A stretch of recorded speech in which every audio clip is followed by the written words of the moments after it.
All right, so everyone strap in because this deep dive is going to be a wild one. We're talking about the absolute shitstorm brewing in Formula One for the 2025 season. Yeah, you could say that again. It's the 76th year of this crazy-ass race, and man, things are about to get seriously fucked up. Big time. Max Verstappen's probably still celebrating his World Drivers' Championship win. McLaren Mercedes are on top of the Constructors' Championship. But this whole year feels like the last call at the bar before everything implodes in 2026. It's the final lap, the swan song for the current cars, and the DRS system. Oh, yeah, the DRS, that's right. Yeah, they're going extinct after this season, replaced by some seriously batshit tech in 26. So we're talking the very last season for those 2014 power units, right? The ones they've been messing with for over a decade. Exactly. But 2026, that's a whole new ballgame. They're ditching the MGUH. The what? MGUH, man. It's that fancy-ass part that recycles energy from the turbo. Think of it like chucking a recycling bin because you're too damn lazy to sort your trash. So they're just tossing out a whole system. Seems kind of wasteful now. Wasteful? Maybe. But they're replacing it with a more powerful MGUK, which is connected directly to the wheels. More power, huh?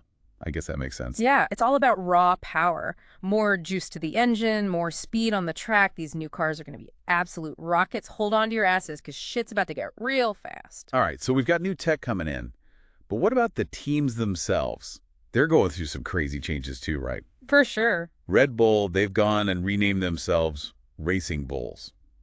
Sounds like something you'd find in a gas station cooler. It's more than just a name change, though. Really? How so? It's a statement. It's a big fuck you to the competition. They're the alpha dogs right now, and they're making it damn clear they plan to stay there. And then there's Renault. They're pulling the plug on their Alpine team after this season. Yeah. Talk about giving up. So who's going to fill the void they leave as an engine supplier? That's the million-dollar question. Will some other manufacturer step up, or will we just see the current players squabbling over the scraps? It's a power vacuum, and everyone's going to be fighting for a piece of the pie. All right. Enough of the team talk. Let's get to the good stuff. The drivers. This is where the real drama is. Oh, absolutely. Lewis Hamilton. After 12 damn seasons, he's finally leaving Mercedes. The guy who's been Mr. Consistent is jumping ship. Yeah, can you believe it? And not just any team, he's going to Ferrari. It's like seeing your grandma shotgunning a beer at a frat party. It's unexpected, it's wild, and it's going to be fucking amazing to watch. This ends his record streak of sticking with one constructor. Yeah, I mean, nobody's ever done that before. It's going to turn the whole sport upside down. You think that's crazy? Carlos Sainz Jr. is leaving Ferrari after 4 seasons and heading to Williams. Williams? Seriously? What the hell is he thinking? It's a head-scratcher, for sure. Maybe he just wants to be a big fish in a small pond. Or maybe he's got a weird thing for underdogs. But it's a gamble, no doubt about it.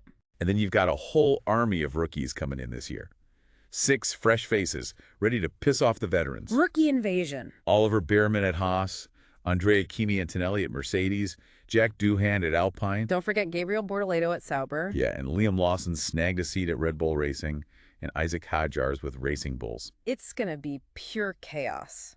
These kids are hungry, they're talented, and they're fearless. And to add to the chaos, Nico Hülkenberg's jumping from Haas to Sauber.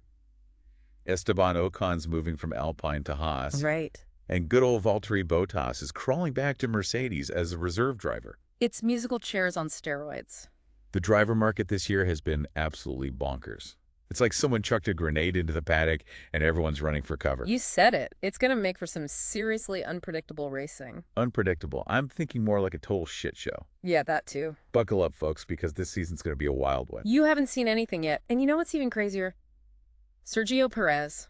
What about him? Red Bull just kicked him to the curb. No way. Even though he had a contract until 2026. Talk about a slap in the face. What the hell was Red Bull thinking? It's ruthless, man. Right. But that's Formula One for you. I guess so.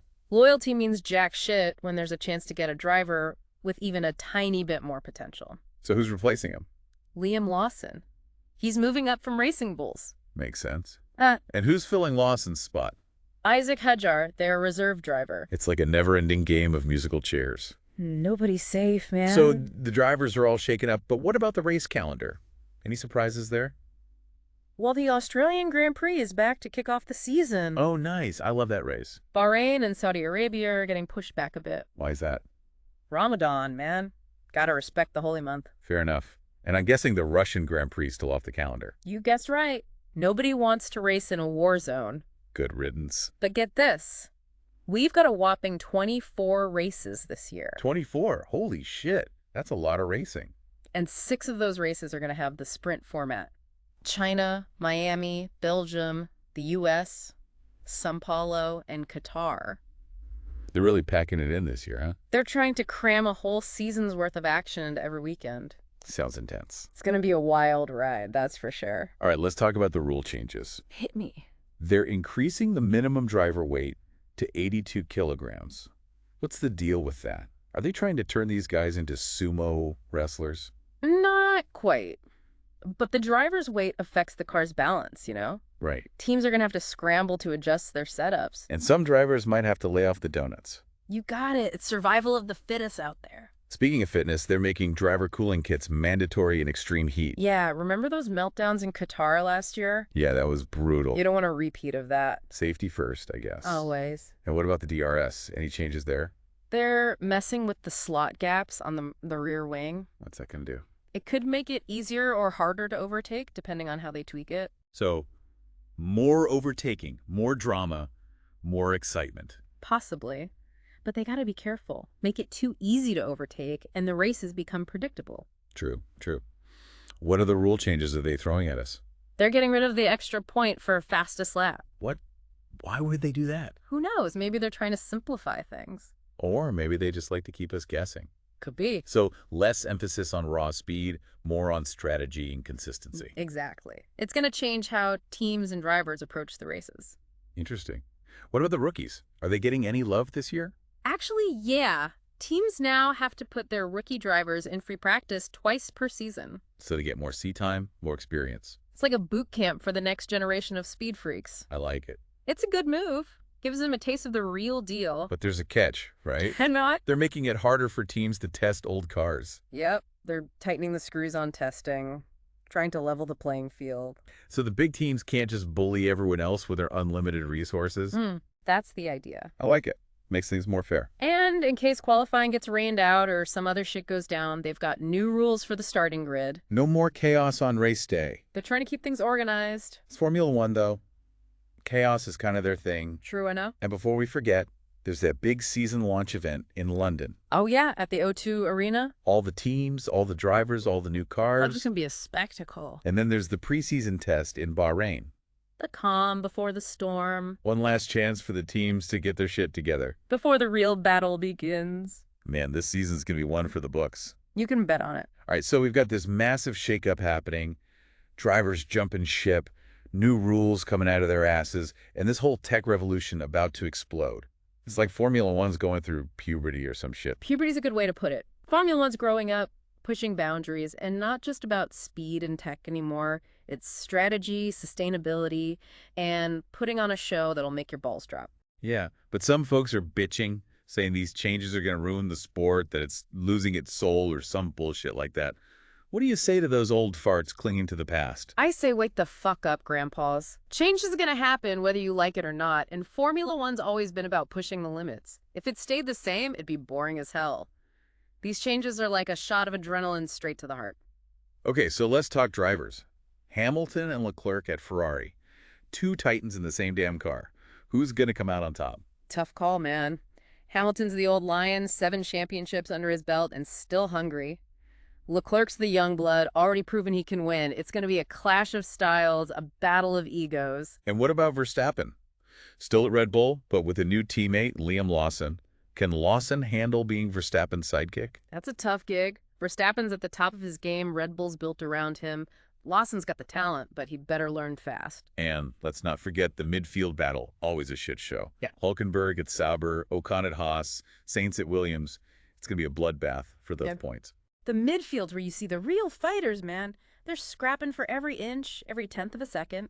And then there's the wild card, the rookies.